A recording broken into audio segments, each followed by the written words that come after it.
time to grab your board, paddle along as we talk about board talk. But not that kind of boards. We're talking about nonprofit boards. With the woman who seems to know everybody on the nonprofit boards these days, Nelma Maddox. Welcome. I wish that was true. There's over 9,000 in Orange County. Really? Is so it that it's many? impossible for me to know goodness. that. I am well connected, but we'll get into that a little bit more on how I actually met Ken and Paige.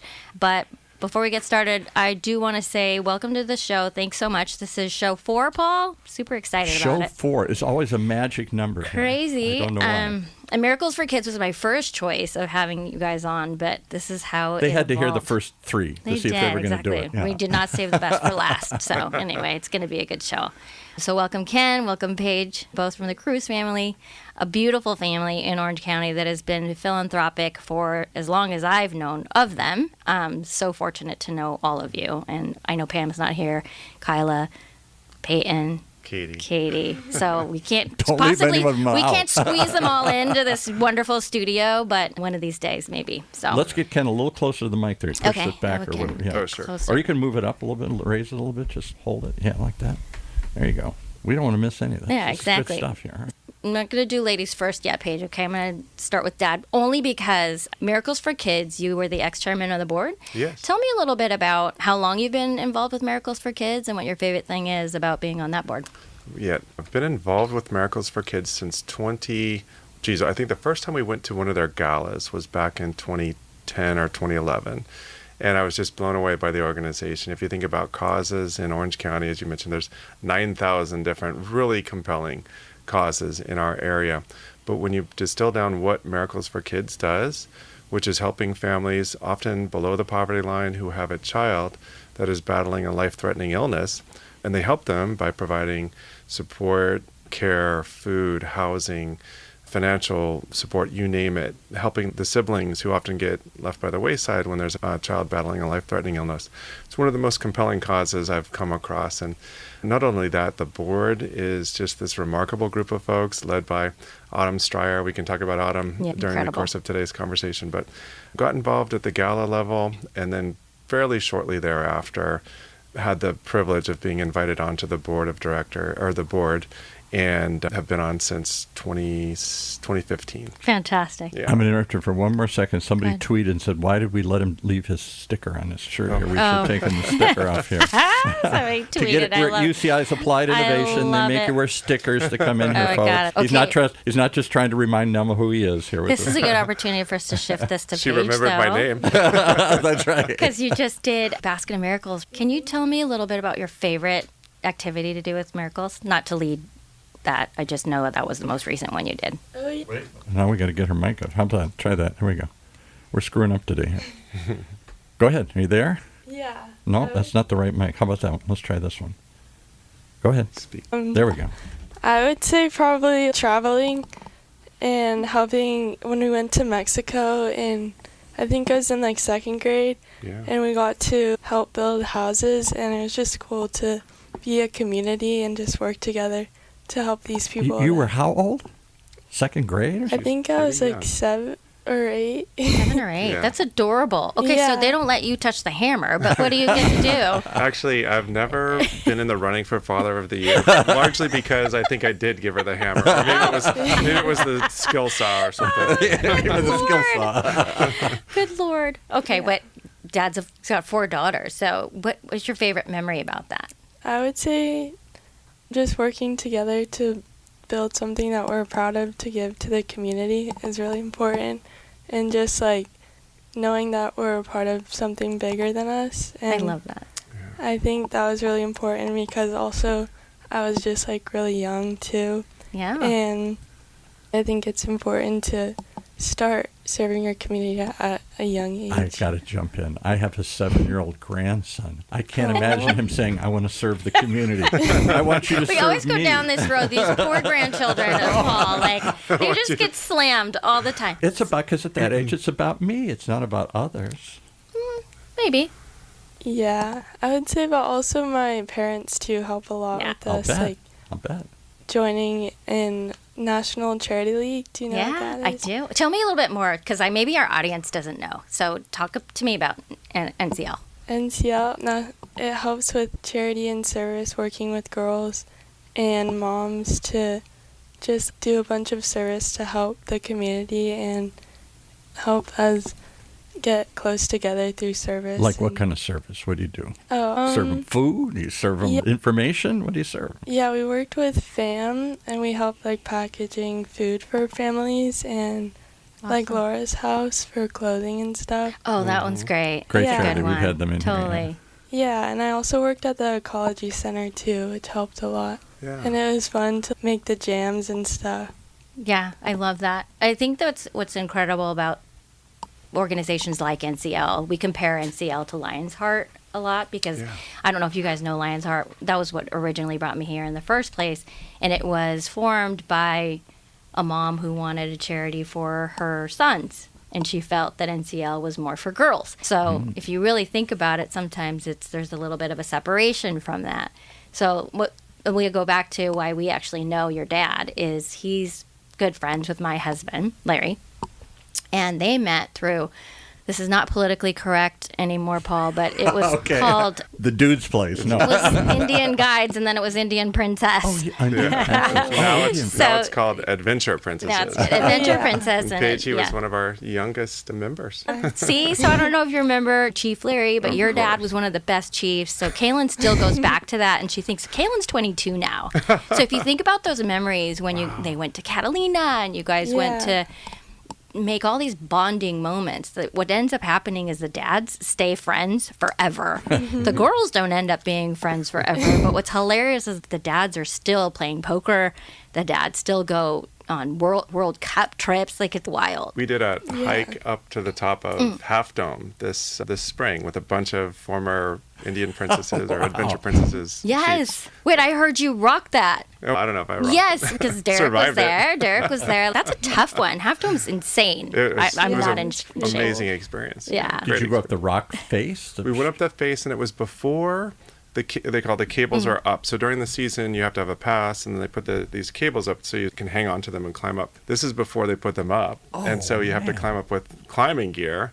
And it makes it a little bit more difficult because you're actually having to lift the cables up and go. But it was a great experience. But it was back to Adventure Princesses. It's a bunch of That's what I'm saying. former dads from the Adventure Princesses. It is that fundamental bond, right? So tell me, from that experience, what has been your favorite memory of Indian Princess? Ooh, Sorry, that's Adventure hard. Princess. Yeah? Yeah, I had a lot of memories, and also 2 of my really close friends I met through Indian Princess. Oh, See? I So love that. that's See? great. Okay, Yeah. so you guys stay So together. what That's if good. I didn't go through Indian Princess? I know a lot of guys who did, who had little girls who did. Yeah. Yeah. Is it just like the Boy Scout kind of version? You go camping and you do outdoor stuff and everything here? Yeah, let Yeah. Ken talk about it, because Ken was nation chief at one point. He was the which is- nation he was the chief? nation Oh, well, chief. then It's we a sounds, big deal. sounds so prestigious. Yeah. I'm impressed. Yes. No, Indian Princesses, now known as Adventure Princesses, is an incredible formula because it gets dads with their daughters away from home, away for a great weekend, 5 to, I think, 9 times per year, depending on the calendar. And we break away to places like Imperial Beach for surf camp. We're camping on the beach under the stars, Cool. Yeah. get up in the morning and go out surfing and have great food and all sorts of just camaraderie day in and day out. We do it up in the mountains with the snow and all sorts of fun trips like that. The whole premise of Adventure Princesses is that it's 100 dads for every daughter. So it means that we're all looking out for each other, and the daughters are running around like Lord of the Flies, and the dads, like you That's said, what I would picture. the Yeah. dads are playing cards all night. So more often the daughters are looking after the Yes. dads. After That is had true. Too much scotch playing cards. And usually by the end of the weekend, the girls, they all come home, and their moms have dutifully packed all sorts of clothes and toothbrushes and things like that. They open up the bags. Nothing has been touched. Toothbrushes not been touched. There's candy stuck to their hair. There's dirt all over them. Oh, it's just the best. It's I great. think actually a woman invented it because Yeah. it's genius. Because not only did they do it for girls, but it was also for dads and sons to bond. Yeah. So if you had a son and a daughter, which Larry did, there were multiple weekends when Oh, yeah. I didn't have a child around, which I was like, this is incredible. This is good for the moms. this is like Mother's Day, and then the moms would hang around. Anyway, I'm sorry, we're getting totally off track about boards, but anyway, I do think that's really important too in terms of what ends up happening. Yeah. That ends up being your community. That ends up being who you're serving next to. I guarantee you the friends that you have are the ones that are in NCL with you, and they're also the ones that continue to do volunteer work. I'm going to shift gears. I'm going to make you go beyond your sophomore year here. Just if you kind of glimpse into the future a little bit. Where will you give back, do you think? You're assuming she will. She might be done with that. She might. She's just such a sweetheart, so I don't think that's possible, but... Yeah, I really like working with the Ecology Center, so I think our school's also working with them too. And what is their mission? Bringing like healthy foods and and I'm trying to think, what's the word? The non-GMO. Zero processed, Mhm. organic, sustainable food. Yeah. Oh, that's incredible. Should we do a show with Chef Pascal we were talking about earlier? Yeah, Chef that's Pascal. where he just He's handed big the friends card. with him. I think he was on the board for a long time. He keeps saying you're going to bring them in. Ever been there? I don't know them at all. Oh, you should definitely come. Yeah, it's really cool. Oh, I would love that. Okay, Yeah. that's incredible. I would love a tour at some time. And then if you can, look at the show that was just passed. It was Max Love Project. They actually do healthy foods and sustainable foods for cancer patients. Oh, that's So they partner, and this we can go back to Autumn here in a little bit. I know I'm all over the place today. But we can go back to that introduction. It was Autumn who introduced that group and that mom and daughter to me in order to have them on because Miracles couldn't be on last time. Let's shift gears and talk about Autumn. What an incredible person she is and what an inspiration. For sure. We can both talk about that'd be great. because whoever she touches, she just has a real impact on them. As I mentioned, Miracles for Kids was formed in 2002 by this another amazing person, Curtis Green, who's still on the board today. Just one of the kindest, most inspirational guys I've ever met. In 2004, he brought on Autumn. So Autumn's been there for over 20 years and has been the CEO over that entire time frame and been involved with a number of different charitable organizations. And I've just never come across one that had such a dynamic, inspirational CEO who you just want to do things for. Like she's one of those people that you just want to run up the hill for her, and she's super kind but very direct, very knows what she wants and typically gets what she wants. So just get it done. Which is so important on a board, charitable board in particular, because you've got a bunch of type A, typically entrepreneurs who are part of the board, who aren't used to taking direction or orders from anyone, and often I think that's probably the biggest risk for any charitable foundation board or charitable organization board is that dysfunction occurs because there isn't any cohesive central leadership. And I think that's probably, aside from the incredible cause, Autumn's leadership skills has been probably the greatest factor for the success of Miracles. So this would be the appropriate place for me to ask the question I ask every week. What does a charitable board do? Did they just raise money? Did they set strategy? Did they, I don't know. What do they do? All of the above is what I would say. And we also treat ourselves more, I actually use the term board of directors, which we are not, but we think of ourselves, a lot of us came from the public company world, we think of ourselves as a fiduciary to the constituents for the organization, whether it's the people who donate their hard-earned money to the cause or the families that we're serving as an organization. And Miracles is medium-sized. We do about $5 million or so of support every year, which is not small, but there are multiples of that in some of the organizations that we all know of. So we're a reasonably sized organization, fairly complex in terms of what we do to ensure that every dollar that we bring in has the maximum impact for the folks who need our help. So through not just being present for volunteering activities and those types of things, which is really important, and leading by example, bringing our families out to help with baskets of miracles and so on and so forth, inspiring our friends, our peers, our social circles to also come in and support the cause is really important part of the board.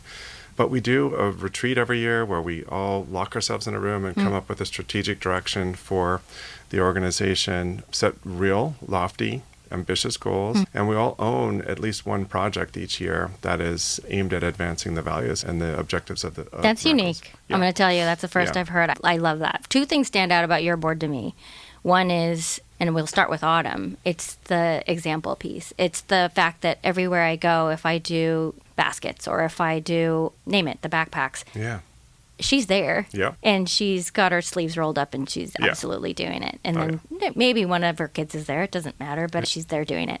The second thing I realized about your board, because we've had the privilege of getting to attend the gala, which we love, by the way, is just the sheer fun that your board has and the closeness and camaraderie that you have.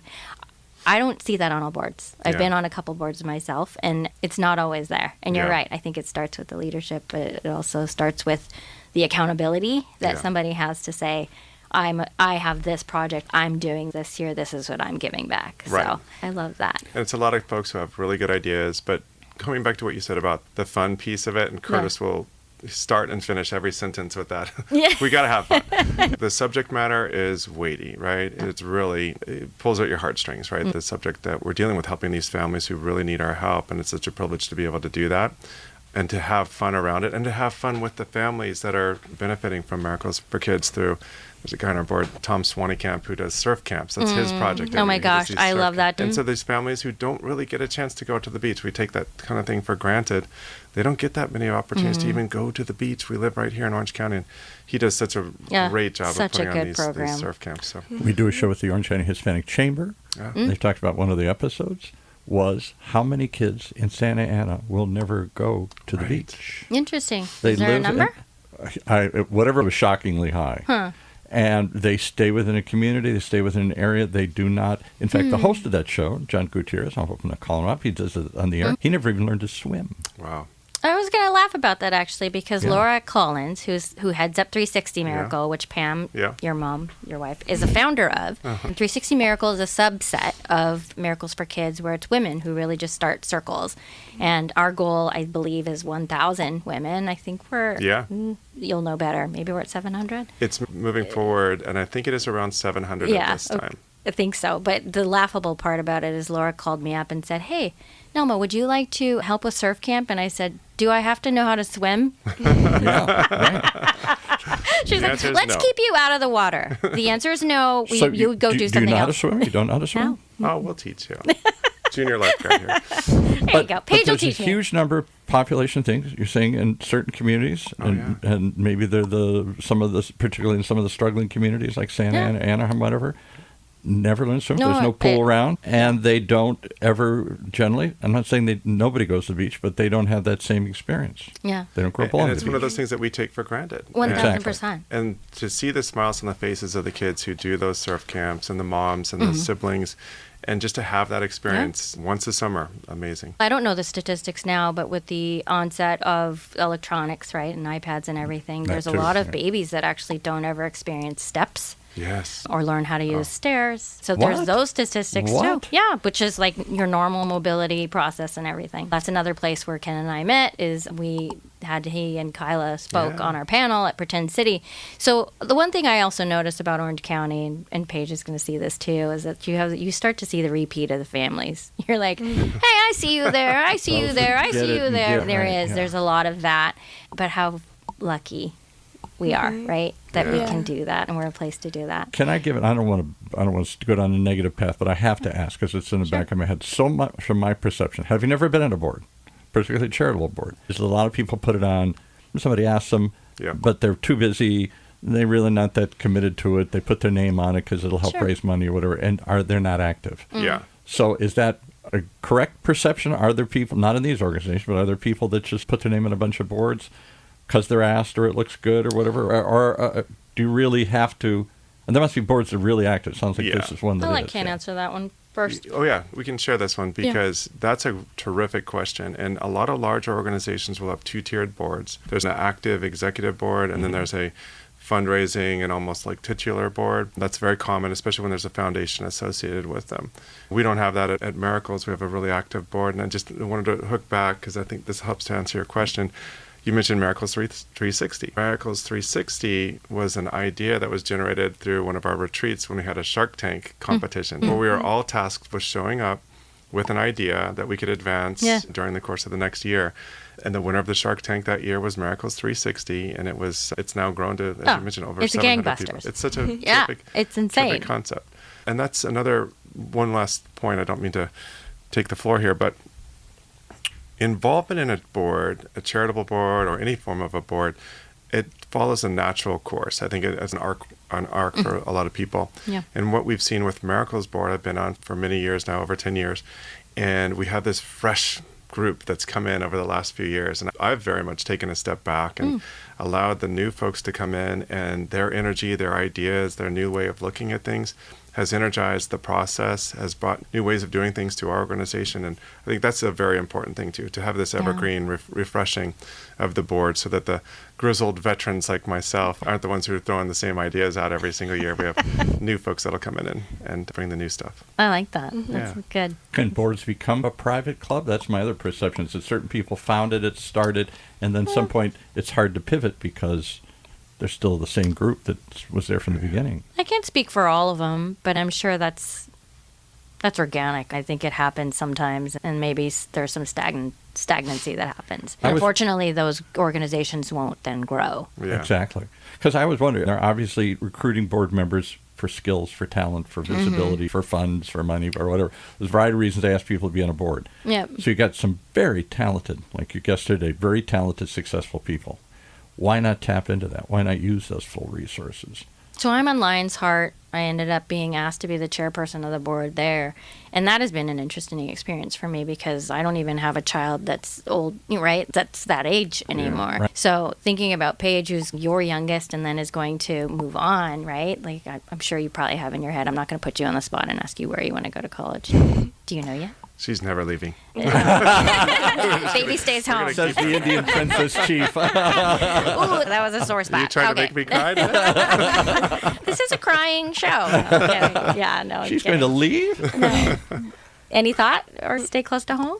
Yeah, I think I might stay close to home, like in Santa Barbara, or I also want to go to England for some reason. Or England. Wow. Yeah. Or England. Paige, I just wondered, Or that's Yai. across the pond. Okay, we're sitting at UCI. We want you to get like the bug. Yeah. Did you see all the stuff they've got going on here? This Yeah. is amazing Clothes. here. You Dad was selling it like from the lobby all the way up here. Good Is what school. I got. Real good Yeah. It's a great school. Maybe St. Andrews or King's College or something? Yeah, that'd Okay, be cool. awesome. I'm still deciding, though. Yeah. There's so many places that I want to go Oh, and gosh. see. Yeah. Yeah. So here's a question I have, but won't put you on the spot. Did we establish, is she part of a youth, is there a youth board for this? There's no youth board for Miracles yet. See, that's what amazes me, how many youth boards you brought in. And I thought, they can't really listen to these kids. It must be just a title that they get. Yeah. Many of them do. Some of them ask these kids Yeah. really what they're thinking. I think Lion's Heart does it the best. They actually include 2 of their board members from their youth in their board meetings every other month. That's great. Oh, And in that that's cool. 2-hour setting, they do ask, how's the app working? What do you think of this? What do you think if we do a alumni board? What should we do? So food for thought. One thing Yeah. Miracles does do, which is very successful, is they do have ambassadors at certain high schools. Yeah. That's a nice liaison. And Terry's the one who works with those Yeah. folks. But just food for thought. Maybe think about it. I'm Yeah. impressed. I never knew the Put word it on a youth college board. resume. Yeah. I mean, you're Started a youth set up. board. Yeah, you're That'd set be up. very cool. Yeah. You've done all the work, and that's what's so cool about it. And you see your dad do it, you see your mom do it, and that's what's incredible about this type of spirit. It comes from your heart, so it's very natural. So I actually Yeah. think about it as when I watch like a good golfer, or when I watch somebody on my team who's really strong at sales, they don't even know that they're doing it, Yeah. right? So it's Natural. sometimes it takes a coach to spot it and just be like, that's a severe strength.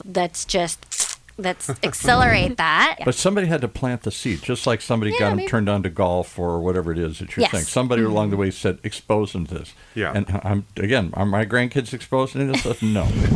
They're sitting home playing video games. Okay, I'm going to and- point my finger at you. Whose fault is that, Grandpa? Yeah, Okay. I'm taking All right. responsibility for it. So I think you have to expose kids to this. And if you do, leads to my next question. Everybody's come on, every young person's come on so far has said, I want to do more of this later in life. I'm not just yeah, doing it just definitely. because my parents want me to. Was it your son that said, Yeah, my son said, she made me, so. she made me? But now he says, Sounds like him. I will do it anyway. But he'd do it anyway. Yeah. Yeah. Yep. So you do it Yeah. anyway, Paige? Definitely. When you're in London and nobody knows what you're doing here? Yeah, I think Anonymous. so. I was actually thinking about that today because I love to sing and stuff, and I was thinking, like, maybe I could help out with, like, people who want to learn to sing, maybe, and that Wow. they can't, or they, Yeah. I don't know, it was just like a thought that came into my head, like maybe I could start a business or work with someone. Have you ever to heard help. about music therapy? Yeah. Oh, We've yeah, had music definitely. therapists in here through the years, and the idea is that people with brain injuries or severely disabled or old, everybody's going to look at me, everybody who's old, Yes. suddenly there's something about music that will reach into there. Even people with dementia or Yes. whatever, Yeah. Parkinson's, Yeah. dementia will. It's the same part of the brain, actually. And maybe you understand it more than I know, that somehow you can reach people who otherwise can't talk. You sing something in music, and Yeah. it invokes something, brings back something. Yeah. Yeah, I think that's really cool, and that'd be amazing to help people with that. Do you like to sing opera, or is it mostly Taylor Opera. Swift? Or Opera. I'm just wondering. Some people have certain skill sets. Yeah, Opera. I think opera is really cool, but Oh, my goodness. I usually sing like Taylor Swift. Oh, that's and- awesome. Yeah, I really like her new album. Taylor's coming in here next week. No. Oh, yeah. Probably. Yeah. Okay, Paul, how are we doing on time? I didn't We're even going to look. have 5-10 minutes. Yeah, somewhere in there. 5. Okay, cool. So our audience is mostly what, Paul? Just like a mishmash of everybody? Mishmash. We do mostly business channels, so a lot of people are going to tune in because of Ken, and they say, "What's Ken doing? And why is he doing this stuff? And maybe I should be doing this stuff." But what I'm amazed is when you bring in the daughters and the families members who are in, and I get the sense aren't just being pulled into it because, okay, I got to do this because like your son, I got to do this. There's a little of that, but But at some point, it takes hold. yes. And I was just going to say this. So we only have 5 minutes left. So Paige, any closing thoughts that you want to say to the audience? If you were to walk away from this and say, I want the audience to know this about miracles, or this about my charitable hours, or this about NCL. Yeah, I'd probably say Miracles for Kids is, I think it's a very special business, and it's just really cool to see people grow together. And I've gone to a lot of the events like on Christmas and stuff, and it's cool to see like the families grow, and you really get to connect with them and just see them on a personal note. And I think that's really important to see. What have you learned from them? They've clearly learned, you guys prevent things to them, help. What do you learn from them? Any takeaways? Wow, I didn't know people thought that way. I'd say that gratitude is really important, and family and just love each other no matter what happens is really important, and just knowing Now you're that. going to get me crying here. I Okay. know. Thanks for sharing. That's so Yeah. sweet. It's so true. There were one of the first families that Kyle helped at the very beginning, and I think this is why it took hold of him so strongly, is that we actually ended up getting a patient that passed. Yeah. And it was, Wow. that's just part of it, right? It was a baby. And I remember seeing Kyle, he was only in 6th grade, and it just struck him in a way that it was just like, this is not fair. Yeah. And this is at a time, quite frankly, when, I had to get him a dog because I was like, all he wants to do is play video games. He's killing me. He's a brat. And he'll be the first person to tell you now, right now. He wrote an essay about it. His first essay at Wow. FIU is actually about how selfish he was growing up in Orange County and being surrounded by all the things that you're spoiled by and you take for granted. Like you were saying, the beach, walking, things like Yeah. that. A new PlayStation. Yeah. Okay, Ken, closing thoughts. Geez, how do I tie out? This is such a great conversation. Thank you again for having us here today. Thanks for coming. Yeah, anytime. I wanted to hook back to the concept that you just made about gratitude. And we talk about volunteering, we talk about philanthropy, and there's always this connotation that it's involving giving and doing and putting forth your efforts. And the fact is, you just said it really well about Kyle. We get so much more out of it than we put into it. Oh, yeah. And learning, seeing the human side of every person that's on our planet, that everybody's going through their own struggles. Everybody's a real person. Everybody in many ways is the hero of his or her own journey that we're all on. And to see people at that level, instead of being on a screen pushing a button saying, Yeah. here's $5, Yeah. but handing a present to a kid Yeah. who turns around and hugs you. Yes. You know, Yeah, and it's Yeah. very who's special. It so is. special. Yeah. What I found through my philanthropic journey, and Paige, you said it way better than I will, it's just that you get so much more out of it than you Yeah. put into it. It's remarkable. It And is. why then is it, on some level, particularly, maybe I'm in a building filled with young tech. They're so focused on their careers and their thing. This was always, I'm not picking on Bill Gates, please, but it was always said about him and the crowd, that kind of crowd. So involved, it took until much later in life for them to realize the value of that. Was it just time? Didn't have the time to do it? Didn't see I'm going to get anything out. They wrote checks. They always write checks. But to get involved and go hand stuff out, that's a different thing. So what is it that holds people back? What would you say to others who aren't on enough board, or aren't an active board? I guess I'll just close by saying the reason why I'm the way I am is because of my parents. Yeah. And they didn't have anything to give.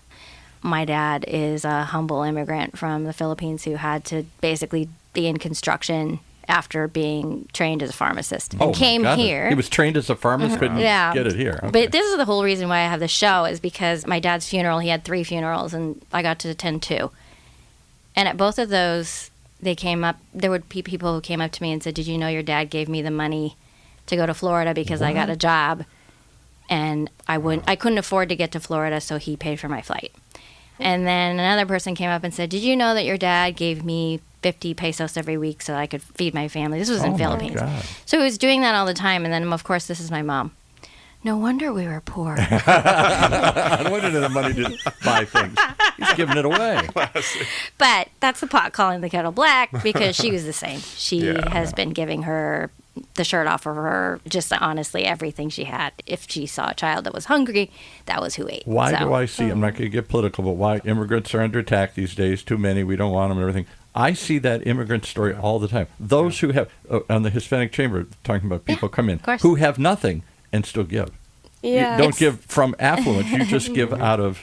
It's the heart. Yeah. I think it's the heart. And I think it's that and I just have always had an affinity for kids and moms and just the person who couldn't. So I ran for people who couldn't. I can't swim for those who can't. I'm not going to rescue me drowning. Listen, this conversation can go on forever. I have loved this short 30 minutes. We're going to have to revisit it. We're going to have to come back. We're going to have you come back. Yeah. So anyway, thank you so much. Thank you. Stay action-oriented. Stay purposed. And give us, before you do that, you always forget to give the tag. How do they get to Miracles for Kids? Yes, thank you. miraclesforkids.org. Yep.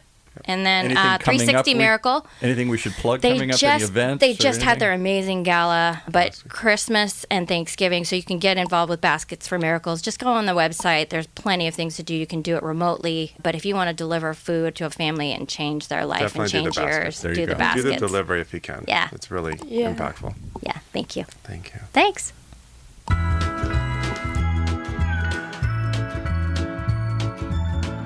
There you have it. There's a lot more to Board Talk than you thought, as we examine the people who are walking the walk and talking the talk and leading by example. Less talk, more walk. That's what we're looking for right here in Orange County's only community radio station.